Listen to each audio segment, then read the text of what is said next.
Seja muito bem-vindo para mais um encontro com a palavra. Nosso programa faz parte de um estudo panorâmico de todos os livros da Bíblia. Estamos estudando o 5º livro do Novo Testamento, um livro histórico que é o livro de Atos. No programa de hoje falaremos mais uma vez sobre os padrões do Pentecostes. Aliás, acho que esse seria um bom título para o livro de Atos, porque o Pentecostes foi um acontecimento mais marcante e relatado no capítulo 2 desse livro. O propósito do Pentecostes foi a implementação da grande comissão. Esse também é o propósito da igreja e é sobre isso que trata o livro de Atos. Quando o Espírito Santo deu poderes à igreja para a implementação da grande comissão, formaram-se alguns padrões.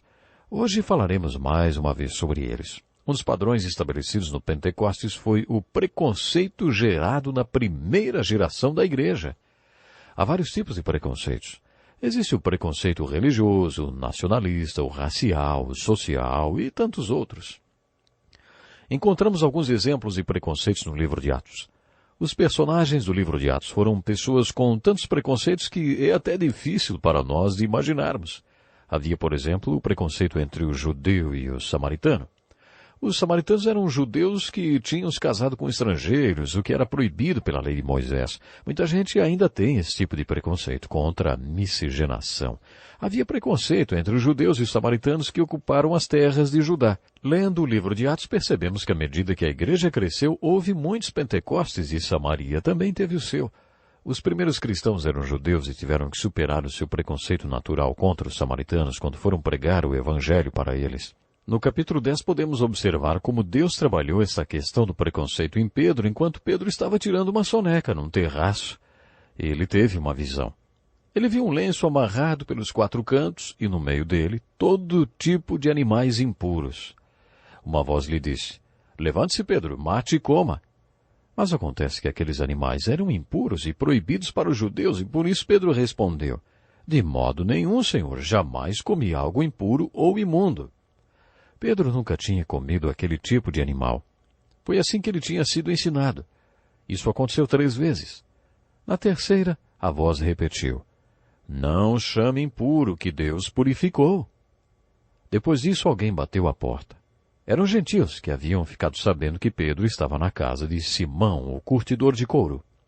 Aqueles gentios tinham sido enviados por um oficial romano, um centurião chamado Cornélio, homem muito temente a Deus.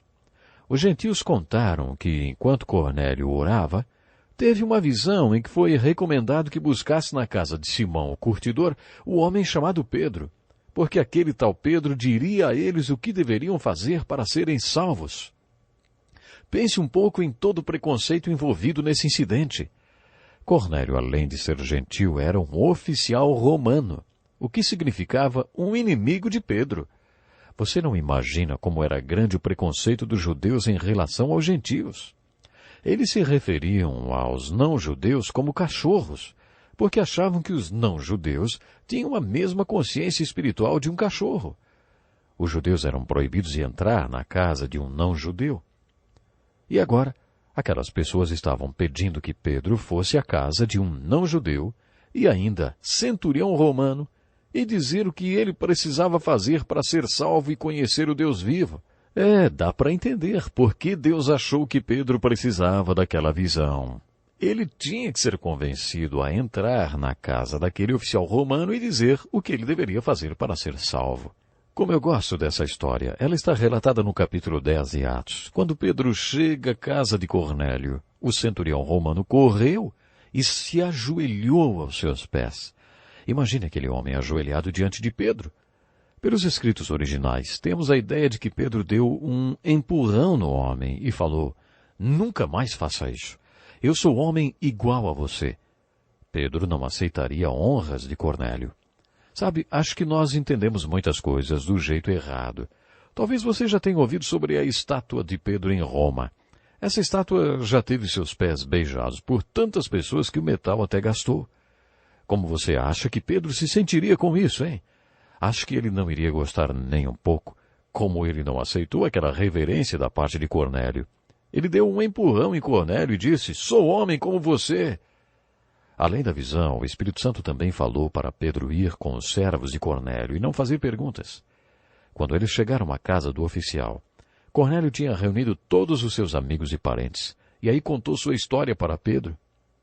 Há 4 dias eu estava na minha casa orando a esta hora, 3 horas da tarde. De repente colocou-se diante de mim um homem com roupas resplandecentes e disse, Cornélio, Deus ouviu sua oração e lembrou-se das suas esmolas. Mande buscar em Jope a Simão, chamado Pedro. Ele está hospedado na casa de Simão, o curtidor de couro que mora perto do mar. Agora estamos todos aqui na presença de Deus para ouvir tudo que o Senhor te mandou dizer-nos. Pedro prega para a família e para os amigos de Cornélio, e aí entendemos o significado de sua visão. Agora percebo verdadeiramente que Deus não trata as pessoas com parcialidade, mas de todas as nações aceita todo aquele que o teme e faz o que é justo. Ele entendeu que não poderia dizer que ninguém era impuro. Esse era o significado da visão que ele teve. Aqueles animais no lençol representavam pessoas, gentios impuros. Provavelmente, enquanto caminhava para a casa de Cornélio, Pedro já havia entendido o significado da visão, porque assim que chegou, foi logo dizendo, Deus não trata as pessoas com parcialidade. Essa é a mensagem referente ao preconceito e um dos padrões do Pentecostes. Além do combate ao preconceito, o Pentecostes se manifestou de uma outra forma. Pedro começou a pregar e não chegou a fazer um convite porque foi interrompido por mais um Pentecostes. Lemos que, enquanto Pedro ainda estava falando, o Espírito Santo desceu sobre todos os que ouviam a mensagem. Vocês já repararam que a Bíblia sempre fala, desceu sobre. Isto é o Pentecostes. O Espírito Santo descendo sobre as pessoas, da mesma forma que aconteceu no capítulo 2 de Atos. Aconteceu mais um Pentecostes, confirmando para todo mundo que Deus, na verdade, é. Deus cruzou a barreira com o seu evangelho do mundo sectário dos judeus para o mundo não judeu, para o mundo gentil. No capítulo 8 de Atos, lemos mais uma história muito bonita que tem a ver com fazer discípulos. Lembre-se, vou repetir isso várias vezes, o livro de Atos tem a ver com a implementação da grande comissão. Vão e façam discípulos, batizando-os, ensinando-os a obedecer. Os discípulos não foram tão diligentes no vão, e Deus permitiu que uma perseguição os tirasse de Jerusalém. Essa intervenção divina foi mais um dos padrões do Pentecostes. O objetivo dos primeiros cristãos que saíam era fazer discípulos. E você já se perguntou como é que se faz discípulo? O que envolve o fazer discípulos? Quando você viaja e se senta perto de alguém, você fica com aquela lembrança, aquele peso da responsabilidade de obedecer à grande comissão, de fazer discípulos? Você não fica se perguntando se aquela pessoa sentada ao seu lado vai se tornar um discípulo? Você leva a implementação da grande comissão a sério? Você já orou pedindo a Deus que use você para fazer um discípulo? Você está lembrado que a grande comissão envolve um imperativo, uma ordem, o façam discípulos, e 4 gerúndios, indo, pregando, batizando e ensinando. Você sempre estará indo, pregando, batizando e ensinando, mas o seu objetivo é sempre fazer discípulos. Você sabe como fazer discípulos? O capítulo 8 de Atos conta a história de Filipe, eleito para ser um dos primeiros diáconos que cuidaram da administração da igreja. Aparentemente, Filipe atravessou do lado prático para o lado pastoral da igreja, quando recebeu o dom do evangelismo necessário para se fazer discípulos. Filipe foi para Samaria, onde teve um ministério muito frutífero, pregando e vendo um samaritano depois do outro se tornar discípulo. O Espírito Santo veio sobre Filipe enquanto ele estava nesta cruzada evangelística em Samaria. Ele disse, vá para o sul, para a estrada deserta que desce de Jerusalém a Gaza. Ele poderia ter dito, mas Senhor, os evangelistas não saem para o deserto. Eles vão para os centros populosos, onde há milhares de pessoas para ouvir a pregação logo no primeiro dia. O que é que eu vou fazer no meio do deserto? Eu preciso fazer discípulos e no deserto não tem ninguém para se tornar discípulo. Mas Felipe não questionou, ele não disse nada disso, porque sabia que ninguém faz discípulos sem a unção do Espírito Santo e que ele só estava fazendo discípulos em Samaria, por causa do Espírito Santo trabalhando através dele. Por isso, quando o Espírito Santo disse, vá para o deserto, ele sabia que o melhor era ir. Quando Felipe chegou ao deserto, viu uma caravana de carruagens e o Espírito Santo lhe disse: aproxime-se dessa carruagem e acompanhe-a. No grego original, a palavra dessa sugere que fosse uma carruagem específica no meio das outras. Felipe obedeceu à voz do Espírito prontamente e viu um homem etíope sentado na carruagem. Mais uma vez a questão do preconceito foi tratada. Esse etíope era um político, tesoureiro de Etiópia, provavelmente um líder político lendo o livro de Isaías.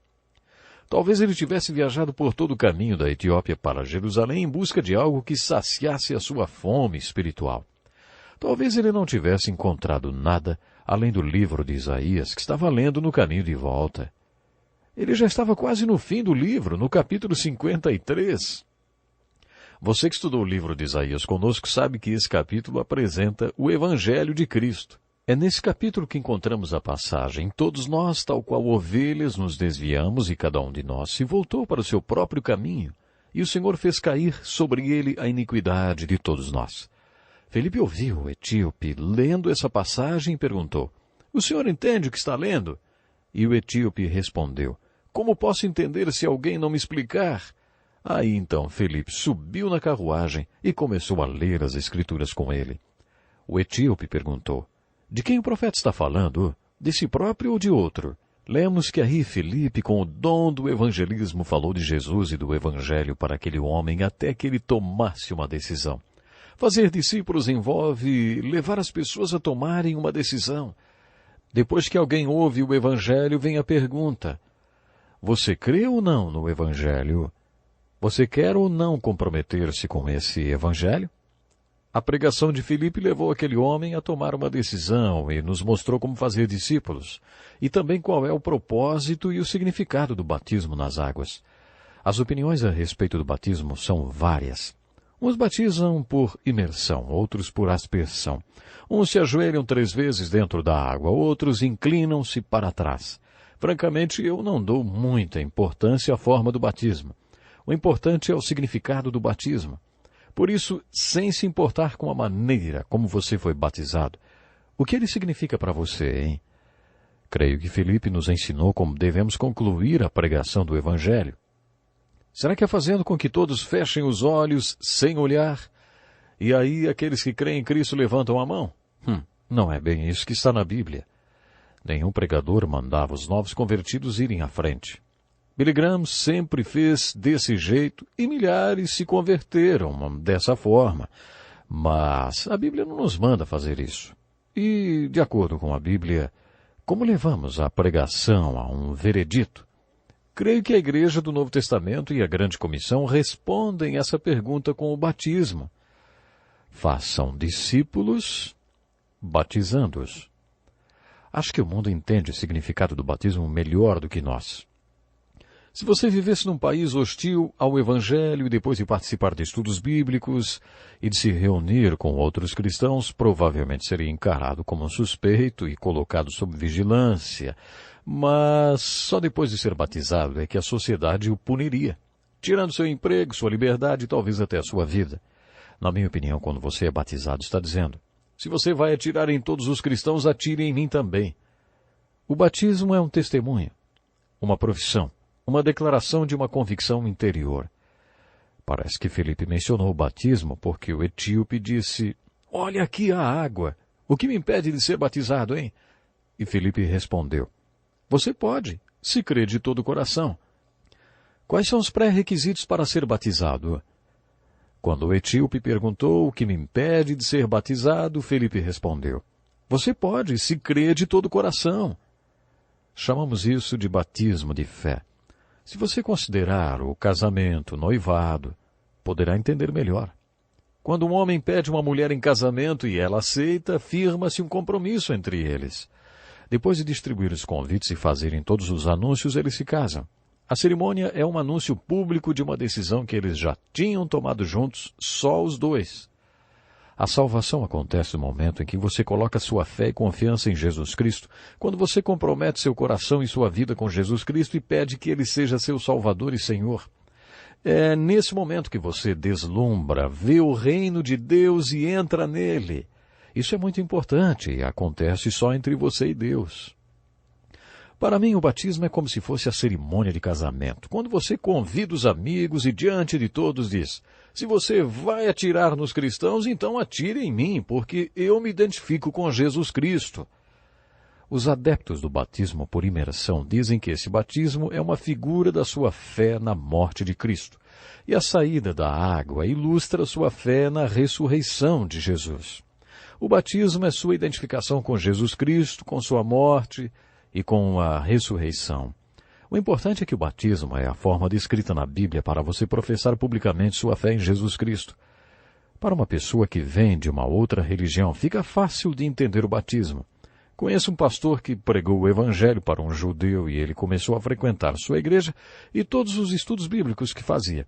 Depois de um ano, o pastor propôs que ele se batizasse, já que tinha convicção e fé necessária e confessava que Yeshua é o Messias. Quando o pastor falou em batismo, o judeu ficou branco como papel e disse: o senhor sabe o que isso significa para meus parentes, amigos e comunidade? Sabe que isso vai me custar? O pastor engoliu seco, mas disse: não sou eu quem faz as regras. O batismo é o preço da sua profissão de fé. Você tem que decidir se está pronto ou não para pagar o preço. Depois de orar muito, aquele judeu decidiu se batizar. Ele realmente pagou um preço. Ficou bem claro para esse homem que vinha de outra religião o que o batismo realmente significa. Quando o etíope perguntou a Felipe o que precisava para ser batizado, Felipe disse que se ele cresce de todo o coração, ele poderia passar pelo batismo. E ele foi. Não sabemos os detalhes. Os adeptos do batismo de imersão gostariam que estivesse escrito que o etíope mergulhou nas águas. É bem verdade que a palavra batismo em grego significa realmente imergir. A Bíblia só diz que Filipe batizou o etíope na água. No capítulo 8 de Atos temos mais um padrão do Pentecostes envolvido no processo de fazer discípulos. Deus quer fazer das pessoas perdidas discípulos dele. Mas existe uma corrente de 3 elos entre os perdidos e Deus. O primeiro elo é o Espírito Santo. O segundo é a Palavra de Deus. E o terceiro é o servo de Deus, aquele que faz discípulos. Quero dizer que o agente através de quem Deus trabalha no mundo é o Espírito Santo. A ferramenta que o Espírito Santo mais usa é a Palavra de Deus. Mas o processo de fazer discípulos envolve o Espírito de Deus usando a Palavra de Deus para gerar um filho de Deus através de um servo de Deus. Isso tudo envolve o processo de fazer discípulos. O primeiro elo dessa corrente, o Espírito Santo, tem de estar presente quando você falar do Evangelho para o seu colega de trabalho ou para aquela pessoa que está ao seu lado no avião. O Espírito Santo também precisa estar trabalhando na pessoa que está ouvindo você. Depois que você tiver certeza que está sendo dirigido pelo Espírito Santo para falar com alguém e que a pessoa realmente está com fome espiritual, a próxima ferramenta a ser utilizada é a Palavra de Deus. A Palavra de Deus é a ferramenta necessária para se fazer discípulos. Pedro afirma que a Palavra de Deus é como uma semente incorruptível que gera o novo nascimento. O nascimento natural envolve uma semente. Um ovo fertilizado por essa semente, o desenvolvimento da vida e, finalmente, o nascimento e o crescimento e desenvolvimento daquela vida. Jesus disse que tornar-se um discípulo é como nascer de novo. O nascimento espiritual é muito importante. E podemos dizer que no nascimento espiritual a semente que fertiliza o ovo é a palavra de Deus, incorruptível. Quando a palavra de Deus penetra no coração cheio de fé, acontece a concepção espiritual. A palavra de Deus, portanto, tem de estar no centro do processo e você tem de estar lá, porque a pessoa que faz discípulos é o terceiro elo dessa corrente entre Deus e o perdido.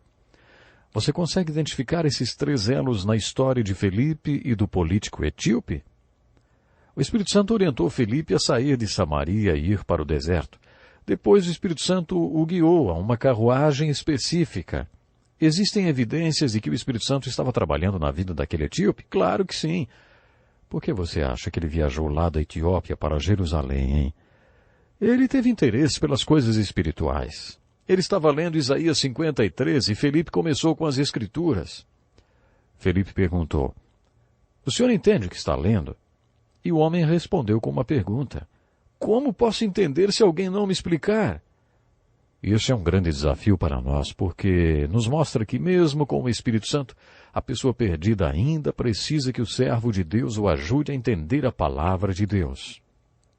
Essa história mudou tudo o que eu entendia por fazer discípulos. Eu sempre fui muito tímido e quando iniciei o meu ministério quase não abria minha boca. Mas quando descobri o capítulo 8 de Atos, percebi que eu não consigo, mas ele consegue. Eu não sei nem abrir a boca, mas ele sabe e está comigo. Eu nem mesmo quero, mas ele quer e está comigo. E depois que tudo aconteceu, vi que eu não tinha feito nada, mas ele havia feito, porque estava comigo. Quando percebi a dinâmica que envolve fazer discípulos, descobri que não era uma questão de ser tímido ou não, mas sim uma questão de obediência. Quando percebi tudo isso pela primeira vez, fui visitar uma senhora que tinha assinado o livro de visitantes da nossa igreja. Tinha orado pedindo a orientação de Deus sobre qual dos visitantes deveria visitar. Quando bati na porta, ela atendeu com a Bíblia na mão e disse: Pastor, puxa, eu estava orando, pedindo a Deus que me mandasse alguém para me ajudar a entender o que estou lendo. Vi os 3 elos da corrente logo de cara. Fazer discípulos é um dos padrões do Pentecostes. Na grande comissão, Jesus disse: vão e façam discípulos. O assunto principal do livro de Atos é fazer discípulos. O Pentecostes aconteceu para que a igreja pudesse fazer discípulos. O capítulo 8 de Atos é um manual sobre como fazer discípulos. E você, é um discípulo? Você já entregou sua vida a Jesus Cristo? Já foi batizado? Você está indo, pregando, batizando e fazendo discípulos? Este é o nosso mandamento. Nos escreva. Temos literatura que o ajudará nesse processo de fazer discípulo e ser um instrumento de Deus. Até o próximo programa. Este é um estudo escrito pelo Dr. Dick Woodward, na voz do pastor Edson Bruno. Até o nosso próximo encontro com a palavra.